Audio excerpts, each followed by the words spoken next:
Carlo Taormina is here with us today, all the way from Virginia in the USA. How are you doing, Carlo? Doing great. I'm doing great, Matt. How are you? Doing well, man. I'm doing well. You had reached out. Thank you for reaching out. You have a business. It's called Happy Fit. You're a personal trainer, and you help people not only with their bodies but with their minds as well. Is that correct? Yes, that's 100% correct. First and foremost, I want to say thank you for reaching out as well, and we got to finally do this. It means a lot to me to help spread the word of not only my story but my mission. I greatly appreciate it. But yeah, in a nutshell, that's kind of what I do. I am a personal trainer. I do help with the fitness side of things, with nutrition, but I kind of like to go a step further and really hone in on the mental health aspect as well, because I'm a personal believer of it's two sides of the same coin. I Right. guess I think for the best optimal life, basically, is you need the mental health as well as the physical health for the best life possible. And that's why I do what I do. Right.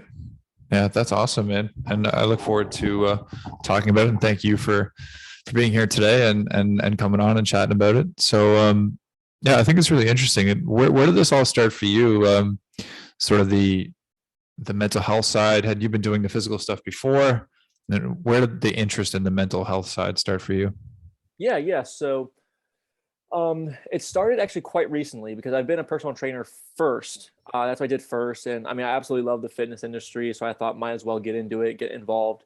So I did that for 2 years, I think, just personal training. But I've always loved the idea of the mental health side of things. But for some reason, it just didn't I don't want to say it didn't click, but I guess I kind of had it on the back burner of my mind subconsciously until something happened to me personally regarding mental health issues. So if I go back to the end of 2020, right? Just before that year ended, like the worst thing happened, at least for me. My world personally crashed and I fell into this deep depression, right? It was 11 months long, maybe around almost 12. I kind of broke free, let's say, or I finally kind of found that light at the end of the tunnel just recently until like November, mid-November. And it was such a roller coaster ride. It went from really, really depressed, suicidal. I kind of saw no way out, no point of doing anything really. So I was like, you know what? Might as well kind of make the decision that you can't come back from. But as time went on, I found that light at the end of the tunnel. I'm sure we'll get into it later, but to kind of keep the to answer the question rather, was I found that breakthrough, right? I was like, wow, somebody can really come out of this. Right. I didn't have to make that one decision that I can't come back from. I didn't have to commit suicide. I don't have to be depressed anymore. And I found that answer, at least what worked for me. Because I was the guy who said, oh, it's all impossible, like I mentioned before. And I found it, I was like, oh, wow. And I just wanted to marry it with Happy Fit, with the personal training, because I think everybody needs this. And not only if people are depressed, but if they're burnt out, stressed, or they just need, again, and one, because I'm assuming everybody wants the optimal life, right? I thought to myself, everybody needs to know this, just like everybody needs to know the fitness side of things and nutrition and what proper training looks like, what proper nutrition looks like, how you can feel better. But I think everyone deserves to know how to feel better mentally. And I feel like it was like a duty of mine to Right. kind of bring that in. So I just brought that in quite Okay. recently until like November, when I found that breakthrough. I was like, you know what? That's what I need to do. So that's what I've been doing ever since. Okay. Wow. So if I could back you up just to like the sort of the start of this and like that initial the initial like of the 12 weeks, like do you know what the catalyst was for this? Like did you experience anything like this before? Oh no, not nothing like that whatsoever. I went to this event, right? And it's kind of a funny story. I'll try to condense it a little bit, but my brother, and I have a big family, but there's one day where we went out to lunch, right? Everybody knew what I was dealing with, everybody knew what I was going through, but we went out to this like family lunch on a Sunday afternoon, and it was just me and my brother in the car, right? And he was like, "Hey, it's just us. Talk to me. How are we gonna make this better?" And this was when again I was at the point of like no return, basically. So nothing was gonna help. He's like, okay, just do me this one favor, right? You're my brother, I'm your brother. You do anything for me, I would do anything for you. So if I ask you to do me a favor, would you do it? I said, of course. He's like, okay, go ahead. I want you to take a trip. Crap. I don't want to go anywhere. I was like, I don't want to leave bed. I don't want to leave my bedroom. It was a struggle to go to that lunch. I didn't want to do anything. So he's like, go somewhere, take a trip. I'm like, I don't want to take a trip. But eventually I kind of caved in because he told me one thing that led to another thing that led to another thing that kind of led to the breakthrough. So he was like, dude, you have nothing to lose. So why not? So I shifted my focus from, okay, point of no return, depression, suicide, and I changed that focus to I have nothing to lose. And I also had this little, I call it like a little match, a little candle inside my gut that kind of represented the real me, basically. And I shifted my focus again from that darkness, that those dark thoughts to this little match, that little tiny little fire. And I focused on that. And I was like, you know what? He's right. I have nothing to lose. And I'm going to focus on that little flame that is the real me that kind of wants to come out. So eventually, I agreed to the idea of going on a trip. He's like, okay, where do you want to go? Probably somewhere warm. I don't know, Florida. Okay, Florida it is. Don't worry about a thing. I'll set everything up. That night, I get a notification that I got plane tickets. We're going to West Palm Beach. And that by some weird miracle or something, like the universe happened. But when we were down there in Florida, we didn't know what was in West Palm Beach. My brother just thought it sounded sexy. So he's like, let's go there. There was an event taking place there in West Palm Beach. It was a Tony Robbins event that we had no idea he was going to be there. But my brother found out, booked tickets to that. We went to the event. And I'm telling you, and I'm not like a spokesperson for this at all, but like what I learned there was so simple yet life changing. I felt totally free. I felt totally relieved. I had this weight come off my shoulders. And I just realized, you know what? I don't want to go. I really can't go. Like, I have stuff to do, and this is amazing. I love life, and I can't wait to get started again. And doing what I learned there and really seeing the beauty that was really around me the entire time, but I didn't see it before. Doing what I learned there changed everything for me. And then I've been kind of doing that ever since. And that's kind of what pushed me into doing what I do right now. What would you say was the biggest thing you took away from the event? I think the biggest thing I took away, and again, it was the simplest thing, but yet it kind of cured everything almost, along with another thing I'll mention as well, was we learned how to change our physiology, right? Change our body language, our bodies in general, and the way we move in space. And that is a big thing of what I preach in Happy Fit and when I give to my clients to help them if they're going through depression or if they're burnt out, stressed, or anything like that. And what it did for me was the way that I kind of learned it was, okay, when you're really sad, stressed, or whatever, you're just having a bad day, what does your body language look like? For like 99% of us, it's like rounded shoulders. We don't really talk that loud. We don't enunciate. We don't look up. We don't stand up straight. We kind of like get into a ball, maybe sit or lay down on the couch. We don't move, and we're not active, and we're just kind of not doing much for ourselves. However, when I was over there and I was learning, I needed to change my physiology, my body language. We're moving around, dancing, jumping up and down, moving. And I remember specifically as I was doing it, it was nothing like no miracle pill, nothing different. I was just moving and I was dancing and I was listening to cool music. And then I remember I was like, I don't really feel that depressed right now. I don't know why. I couldn't really figure it out. But then after what we did, we got in what's called getting into a peak state, which is what I do every single day. And I teach my clients to do that because it makes you feel like $1,000,000. After I do that, and after I did that at the event, we did this like guided meditation. And basically it's broken up into like 3 parts. It's basically just acknowledging some really, really awesome freaking moments you've had before, a moment that you were really grateful for. So when I was there at the event, I was super emotional. I was like crying every day. doing this exercise as well, I was thinking of a moment I was really grateful for. And I put myself there and I was imagining, I was visualizing. And then I thought of another.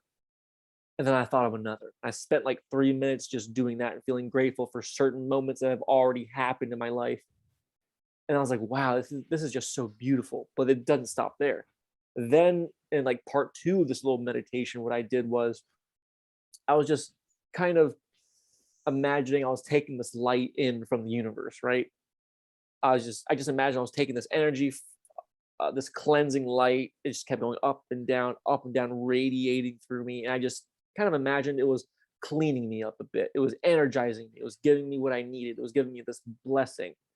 And then what I did too was I imagined this light going to all of my family and loved ones. And I did that for a few minutes. And then part three of this like guided meditation was I imagined and visualized what I wanted, what goals I wanted.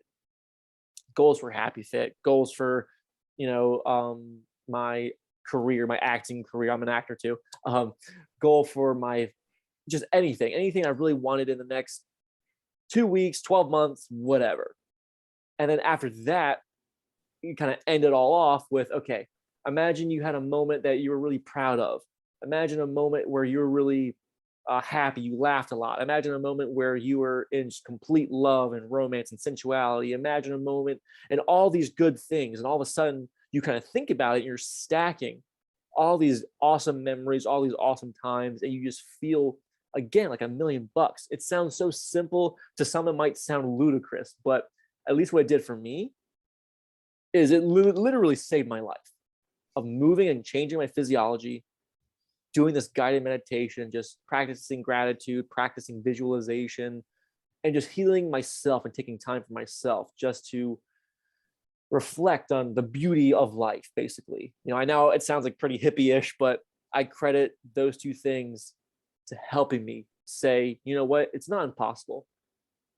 I am going to live and I am going to do X, Y, and Z because I have stuff to do and I have people who I need to help. And I haven't looked back since. It sounds like a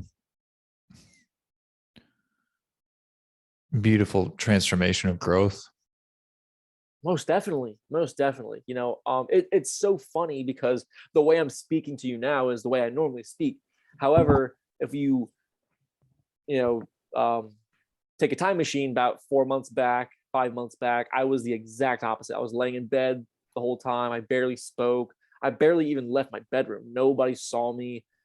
And now I kind of like flipped the script and I'm feeling amazing. I'm like, wow, if I can do this, who can't do this? Like, why can't anybody else do this? And I just feel like $1,000,000. I was like, you know what? I need to tell people this. I need to share this story. I need to help anybody who's going through what I went through, because the last thing I want is for anybody to feel that way and to commit suicide. And I feel like that's my mission. I need to prevent that. So, Carlo, I think you had mentioned, and you can share whatever you'd like to share, but in terms of like what started your depression, I think like, was there a specific event that did start it? Yes. And it's kind of weird because there were a lot of things that kind of contributed to this downward spiral, inevitably leading to a depression and suicidal thought. Was this one specific week, again at the end of December. So for a time, I was like really upset, but it was like subconscious. But I was really kind of upset and stressed about, oh, my business isn't doing well. I've been focusing so much on my business. My acting career has gone down the toilet and I'm not doing anything with that. I don't know what else I need to do with that. I'm an active person. I'm a personal trainer and I love fitness. I had this bad injury. I had still kind of have, but it's much better. I had a herniated disc on my L5S1. I could barely walk. I couldn't even walk for a period of time. Fitness, what I love doing, my therapy was taken away from me. I went through a breakup and all these things stacked. Like I mentioned before, of the positive things I did through that meditation, I was stacking all these positive things. Literally a year ago, that's literally what happened to me, but the opposite, stacking of all these negative things. And then I thought to myself, I'm like, what's the point? why keep going? I'm trying so hard, busting my hump, working every day on career, on success, on personal growth. I'm like, hey, I'm following the game plan. I've studied the billionaires, the millionaires, the spiritual gurus and what they had to say. And I'm like to myself and talking to God, the universe, or whoever, I'm like, hey man, I'm following the rules. I'm following the game plan of what you want me to do and what all these other happy people are doing. Why can't I have that? I've been doing everything right. What's the deal? So eventually I was just like, you know what? Why continue going? And within that 1 week, I legit did nothing other than lay in bed for 11 straight months after that. It was all these things just kind of compiled in 1 week. It was so overwhelming. Oh, and I forgot to mention, I apologize. I forgot to mention I got fired from a job. So it was like all these things just kept happening. I'm like, why is this happening right now? And what's the point of it? And I'm trying so hard. Why haven't I reaped what I've sowed? And then I just kind of fell into this depression. I was like, you know what? I'm kind of ready to clock out. I think it's interesting, isn't it? Like you mentioned, like feeling like you reaped what you sowed, like, and even speaking to the universe, being like, I'm following the rules. Why aren't I happy? It's kind of like the whole notion of like thinking you need to be somewhere else, or you need to be somewhere else to be happy. And then finding the meditation and how powerful that was for you, and gratitude, where it's like, I'm here. I can be here now. Yeah. It's kind of funny. I mean, I don't say funny, but it was so weird how I thought about it, because when I was dealing with what I was dealing with, I was in my head a lot because I didn't talk to anybody. So I was kind of trying to figure out why this happened. I was asking so many questions. Why this, why that, why that? And it's kind of funny because when you would ask these questions, you'd always hear, oh, nobody ever got anywhere by asking, oh, why did this happen to me? Why are you feeling sorry for yourself? It wasn't necessarily that. I wasn't pitying, like having a pity party for myself. I was just genuinely curious. And I asked myself, why can't I ask the why questions? Why did this happen to me? I've been doing everything right. How come nothing's working? So I asked all these questions and I thought to myself, why can't I ask the why questions? And it was, again, I spent a lot of time in my head, and that probably, it probably did contribute to more of this like self-hatred towards myself, this guilt, this feeling of being ashamed, of worthlessness, because of just the entire time I was just in my head and this internal dialogue that kept happening. And I was kind of like a nightmare to be around. Now, I was still like civil, of course, but like I just didn't do anything. If I was Mm. around family, which again, it's family, you'd think you would be in a place of comfort. I felt so uncomfortable. Mm. I would just, for the most part, if I wasn't with them, I was in my room, or if I was with them, I would stay in the corner. I would eat when we were eating and not say a word. If somebody cracked a joke, I wouldn't retaliate. And I'm normally the jokester, so it was just such a weird time. It was 11 months of just internal dialogue for the most part. And it's insane of what you can say to yourself, what words you can conjure in your head. And I don't know, man, it's just incredible. It's an experience I wish on nobody, even my worst enemy. It is a tough battle.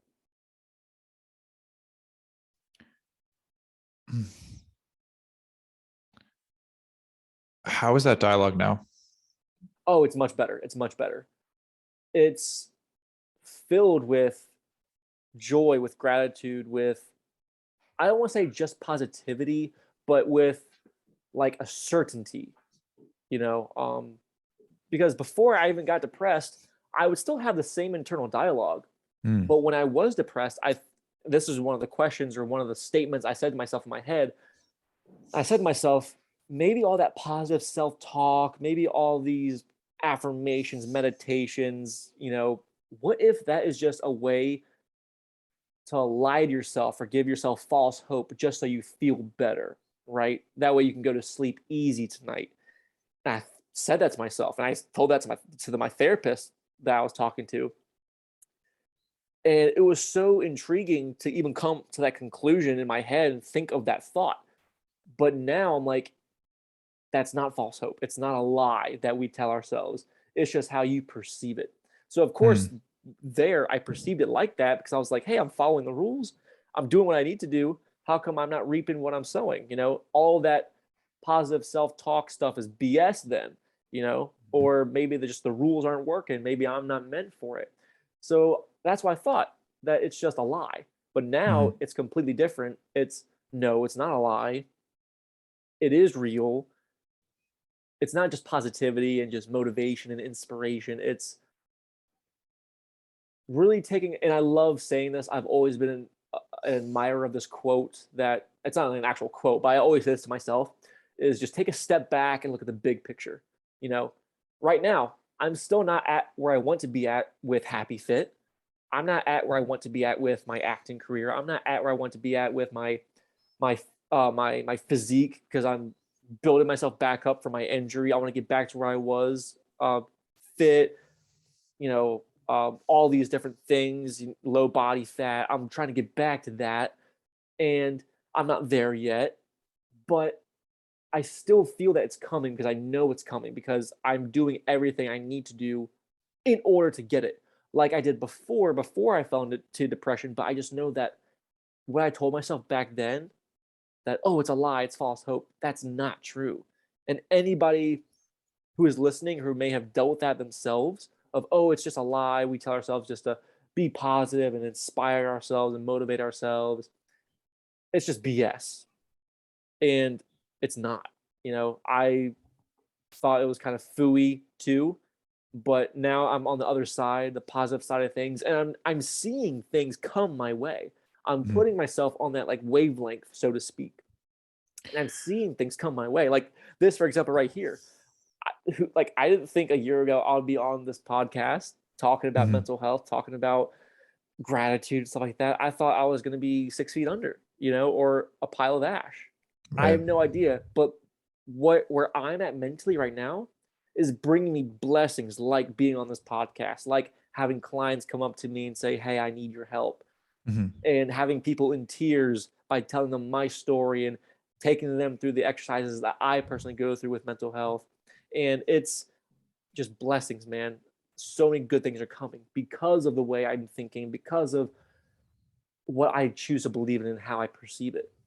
Right. Right. Have you ever heard of the book or read the book The Surrender Experiment? No, I've never heard of that. Michael A. Singer.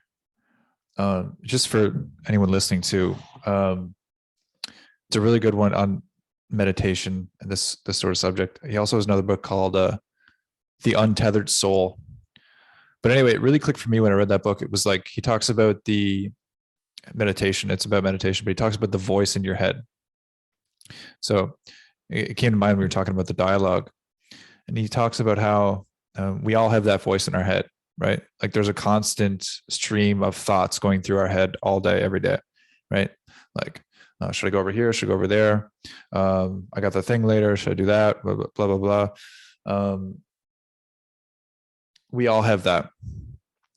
And basically the whole concept of meditation is that you are not actually those thoughts. Yeah. You're the person that watches those thoughts, because someone has to watch the thoughts. Someone has to acknowledge those thoughts. And that's you. That's the real person. So these thoughts that you have every day. So like maybe you have like a meeting with a potential client and it's like, they're not going to sign up. They're not going to think I'm good enough, blah, blah, blah, blah, blah. Like that voice just goes crazy, right? Everybody gets that for everything that they are a little bit nervous of, or maybe even a positive thing. It's like the mind just goes, right? So the way he speaks about it is like meditation is about, and I've read other books kind of describing this as well. Meditation is about quieting that voice, and observing it, um, just observing it, not trying to change it, but just observing it, let it quiet down. And what you're left with is the real you. The real you is the one that knows that you're going to be fine. The real you is the one that knows, your business isn't exactly where you want to be. Your acting career isn't exactly want to be, but you know that you're fine. And you know that if you keep showing up, it'll be fine. That's the real, and we all have that inside of us, and then when things get tough, we have that version inside of us. It's just like, yeah, I'll be fine. Like when it's really comes Absolutely. down to it, you're like, it's fine. I got it. But Absolutely. yeah. So It's like, I think that's it's an interesting point that you made, like with the like meditations woo woo, and it's just like self help. Because like before I really understood it like that, like I kind of understood that it would put you in the right mind frame, and like it would kind of slow things down. And my experience was like I tried like Headspace. I don't know if you ever tried like apps like that. Maybe people have tried that. I've heard of Um, it. yeah, it just kind of, but that didn't really do it for me. But when I understood that, like the whole theory of um, the whole concept of watching your thoughts, observing your thoughts, and that you are not your thoughts, it really clicked for me. It's much It's simpler than kind of like just woo woo and you know. yeah, just doing it, I guess, thoughtlessly, or you know, one thing that really struck to me was you mentioned kind of feeling yourself, going back to your actual self. Was when I did what's called getting into a peak state and then doing the priming exercise. That's how I felt. I Mm. felt like this is my higher self. Like I imagined, you know, like I don't know if you ever watched this. It was a Nickelodeon show. I don't know if you ever watched Avatar: The Last Airbender, where he's it's like the last season or whatever, but he's kind of like learning how to. He's in a sense practicing mindfulness, and he's going through all like the chakras and whatnot. But there's this one visual that I absolutely love, and this is kind of like how I think of myself in a way, where he's kind of in his own head, right? And then he's in this different dimension. He's in this other state, and then he sees like kind of like a silhouette of himself with this like purple light, and he sees like a roadway almost from him, this higher self leading down to earth, basically. And that's kind of how I thought of what I thought of when I was kind of doing this. I was like, wow, I feel like this is my higher self, my real self, kind of coming and he's telling me it's going to be okay. And now, I mean, don't get me wrong, I still have these moments where like I'm stressing out. Ooh, I don't know. Clients aren't coming as fast as I want them to, or hey, the acting career isn't doing that well. I still have those stressful, that monkey chatter, right, in the back of my head. That's like, oh, hey, it's not working. It's not working. I do hear it, but I'm not going to cave into it. And for some reason, I still have this sense of calmness to myself. I Mm. still have this weird, tranquil state. And it's difficult to explain, but that's probably the best way I can explain it is just, oh, I see something unfavorable is happening. But for some reason, I'm still okay. I still feel okay. I'm like, all right, I just shrug it off. It's so bizarre, but I don't know, I feel so much better and I feel calm. And in a sense, it kind of, and I think I tie this back to when was going through depression and when I finally found that breakthrough is in the end, I still know everything's going to be okay. And that's not false hope or a lie. It's, I genuinely believe that and perceive it that way. But not only that is when I was a kid, right? If we kind of have to backtrack, when I was a kid, I always told myself I wanted to do something great, be remembered for something, do something amazing, so that way I can make my own mark in history, let's say, and everybody will know the name Carlo Taormina. Not saying I'm doing it for recognition and fame, but I wanted to contribute to something. Mm.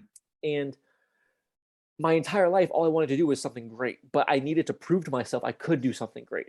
So in my head, a few years ago, even up to a year ago, when before I fell into depression, I was like, you know what, I needed to do something amazing, something big that I haven't done before. That, oh, if I do this, that means I'm going to be, that means I can achieve anything, right? So the first thing was, oh, I need to get in the best physical shape possible. I need to have the six pack, the arms, I need to have this. And once I achieve that, I know I can achieve anything, that nothing's impossible. I thought, ooh, I need a big business. I can make a lot of money, help people, obviously, of course, but be a self-made man. If I do that, then I know I can achieve anything and do the impossible. And it wasn't until I got depressed and suicidal and then came out of that, I knew what my impossible thing was. I knew my impossible thing was overcome depression, overcome suicide. And that was the thing I needed to let myself know, hey, you can do anything. Anything is possible. And I didn't see it until it happened. I was like, wow, oh my God, that's what it was. And ever since then, that's how I'm thinking of, hey, I already accomplished the impossible. That means that there's nothing else that can compare to that, that can even go as high as that, not even close. I've already known I've done the hardest thing possible. So all these little things are like small potatoes. Yeah, I think that's a huge perspective shift on, like, yeah, these things don't seem as hard when I almost died and I couldn't get Yeah. off the couch. Yeah. And I think it's also like what's really important.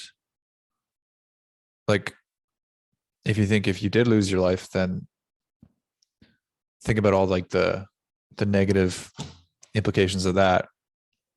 It's like when you start to weigh in things like the heavy things like that, like life and death, like these minuscule things, like you know, these small things don't matter at all.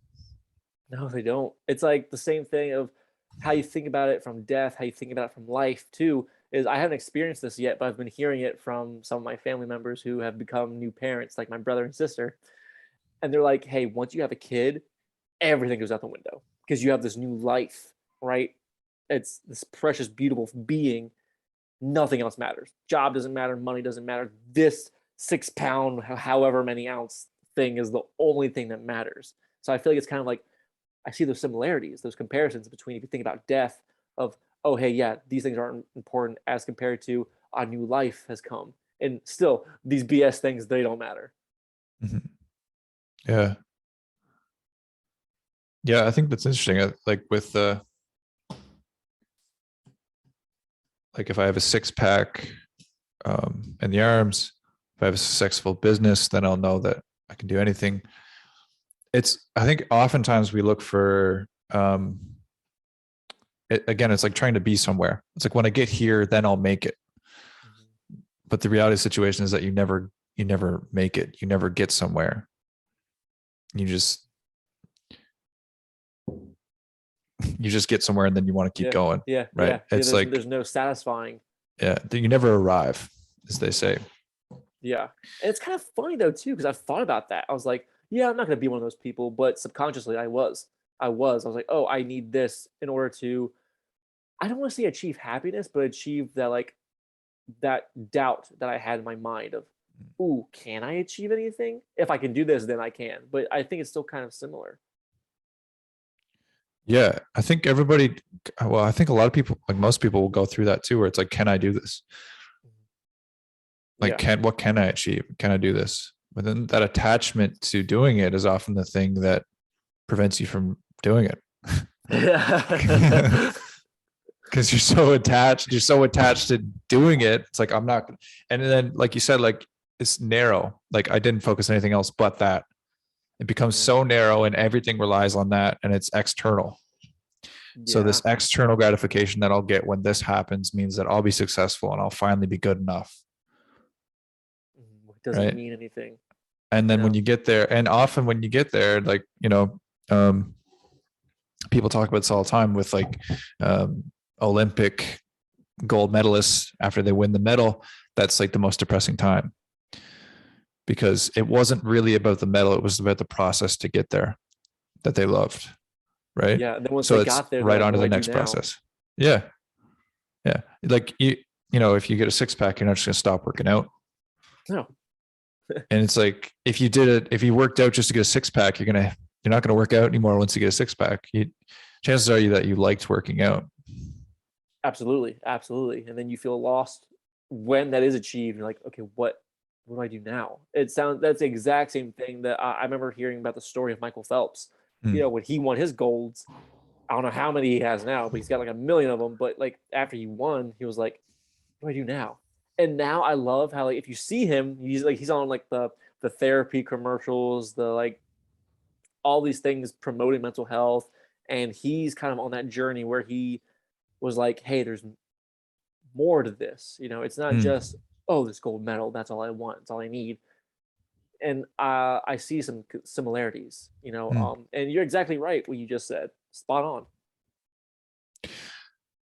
Yeah, I think it's even interesting with like the concept of money, and like, there's a lot of people struggle with to make ends meet, but then and they think like at any level you can think, even like million, if you're a millionaire, you think like, when I reach this certain amount of money, then I'll just stop working and I'll go reach this evergreen. Well, I'll sit in a beach. But if you look at the people that do make that money, or do have that money, oftentimes they keep working, and they realize it wasn't really about the money at all. It was about the journey of getting there and doing something they enjoyed, and giving to the world, sharing their skills, their knowledge, and what they want to share with the world. 100%. Spot on, man. It reminds me of Jim Carrey. I love his story, you know, because I'm a fan of his and of what his mission was too. Because I feel like he had two different missions, kind of. He had this one mission of, I want to free people of concern, so let me be the guy who is free of concern. So he would do these amazing performances, put on a show, and that's how I see myself in movies. Oh, that's exactly what I want to do: free people of concern, give them, maybe not solve their problems, but at least give them an escape for 2 hours. But Mm, then he fell into a depression. He thought the fame and success would make him happy, but it didn't. And mhm. then he went through this whole transformation, and now he's kind of being enlightened himself. You know, Yeah. Yeah, I think his quote is like, "I wish that everybody can get all the fame and money that they want, so they can realize that's not actually what they want, yep, yep. I'm or so won't glad you know actually make them exactly what I'm happy." talking about. Yeah, yeah, yeah. No, it's interesting. It's like, it might be a weird thing to say, but it's almost like a blessing that, and thank God nothing happened to you, but this happened to you now, opposed to you grinding away at your business for 5 years and realizing it happening then.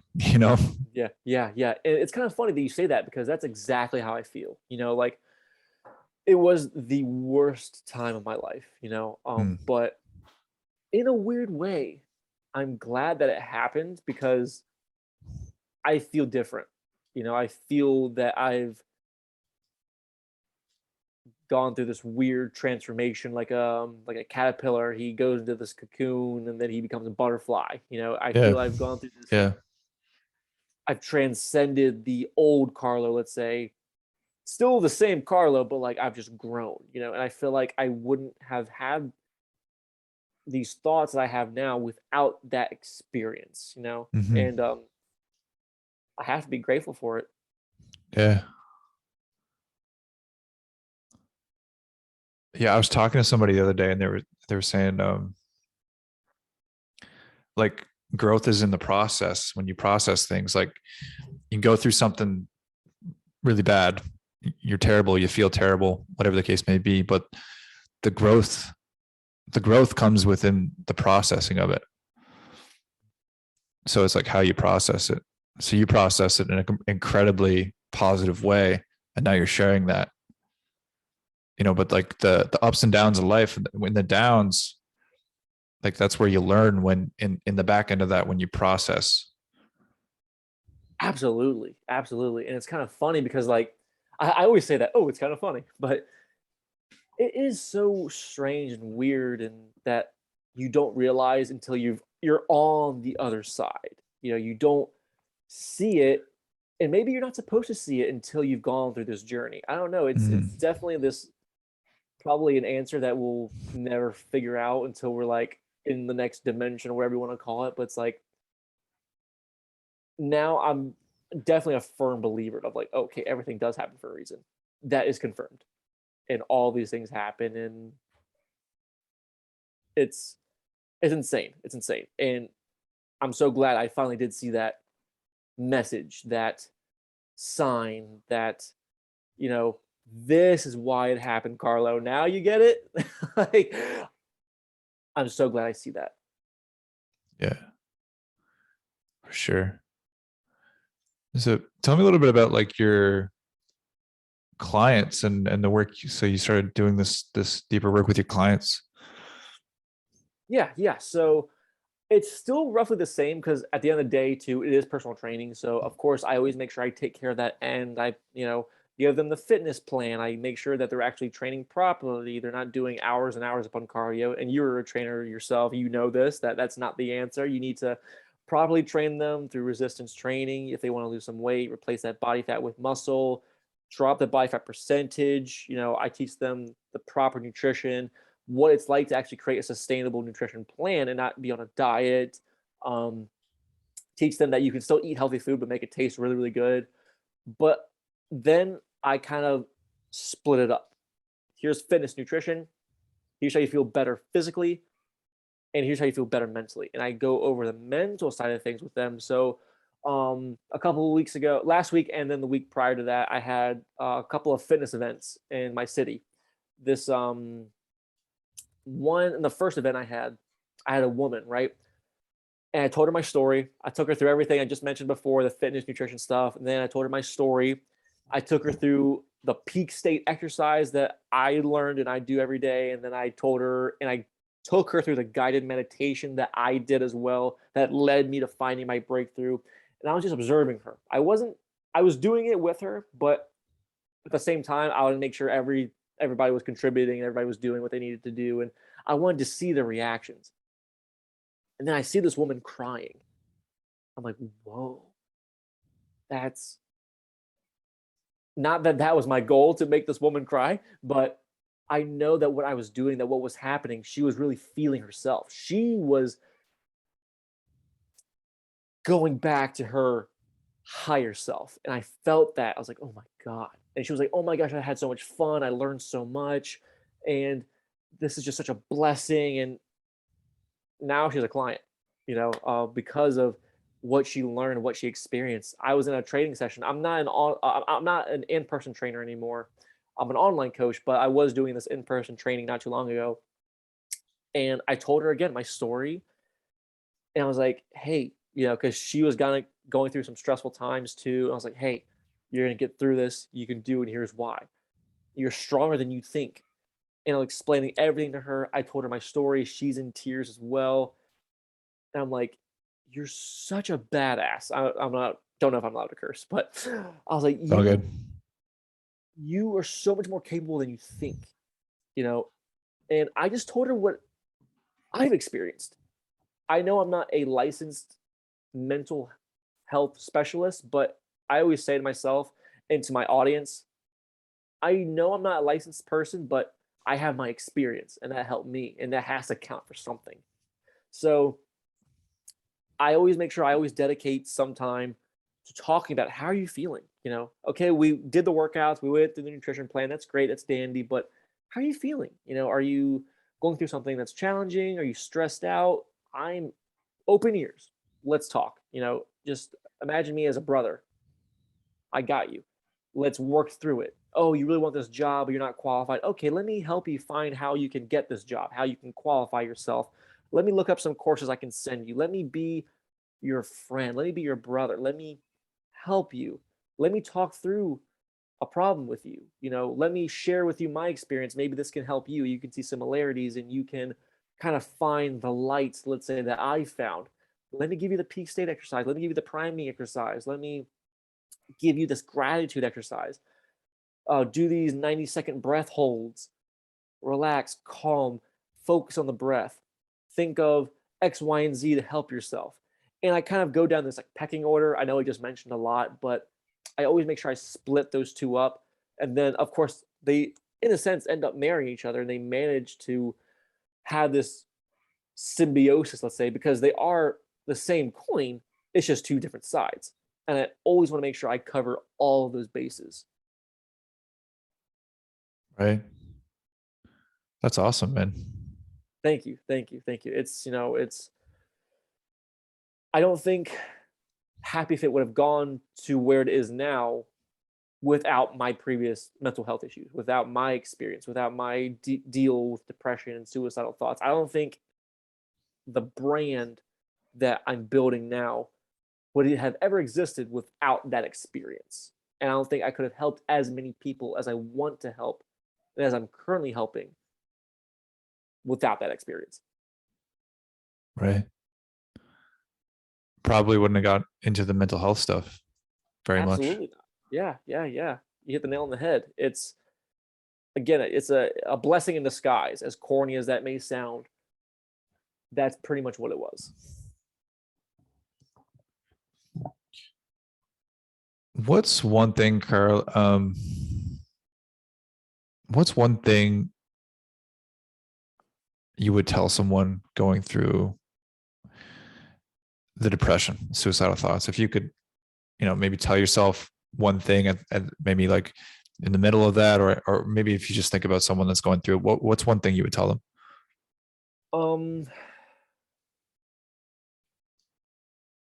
It's a great question. I would say that, again, this is going to sound corny. And to me, when I heard it, it sounded like a lie. But I promise whoever's listening, watching, or whoever, that it's not a lie, that's not false hope, is that there really is a light at the end of the tunnel. That this is not the end. Everything actually will be okay. And before you even take those words in, just know that when I was going through depression, when I was about to kill myself, I literally said, there is no way out. It's impossible. I've logically gone through what possibly could happen. I've done each step. I've thought of every plan thoroughly. Nothing is going to work. There is no logic. It will not work. However, I'm here today. I'm so happy I am, because you don't need logic. You don't need to, nor can you think your way out of this. Just focus and just tell yourself there is a light at the end of the tunnel. Live one day at a time. Just take one day and you will make it out. That's all I would say to someone. And I guess to add on top of that, not as a second thing I would tell them, but I remember watching one of my favorite movies called Castaway with Tom Hanks, one of the freaking best movies ever. And towards the end, when he's like saved from the island, spoiler alert, in case you haven't watched it, he gets saved. It's an old movie. Watch it. It's your fault you didn't watch it. Exactly right. But he's saved. He's sitting in like this den with his brother next to a warm fire. He's got clothes. He's got a drink in his hand.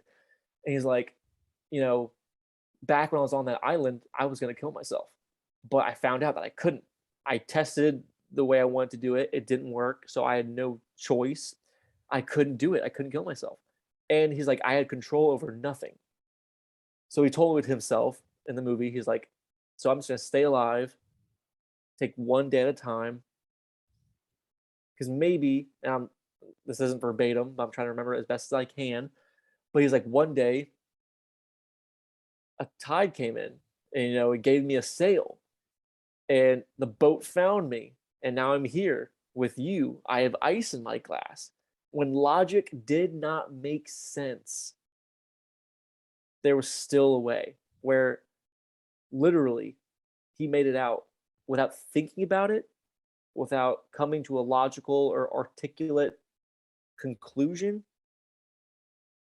Logic, again, was out the window, but yet a tide came in and gave him a sail. Just focus that there is a light at the end of the tunnel, that you will make it out. And that's what I would say. That's awesome, man. Thank you so much for coming on and sharing today. Wow. Wow. Wow. It's been such a great conversation, Matt. I can't thank you enough for allowing me to be on your podcast, allowing me to share your time with me, to let me share my story with anybody who is listening. I hope it does help. I hope it does resonate with some people. I hope maybe some people can really feel different about how they're currently thinking and how they're feeling. And I want them to say to themselves, wow, there actually is a light at the end of the tunnel. If Carlo can do it, why can't I? Um, and yeah, I just can't thank you enough, brother. I really do appreciate it. And I hope this does help. Definitely will, man. Thank you so much. Talk Thank soon. you. Thank you. Talk soon.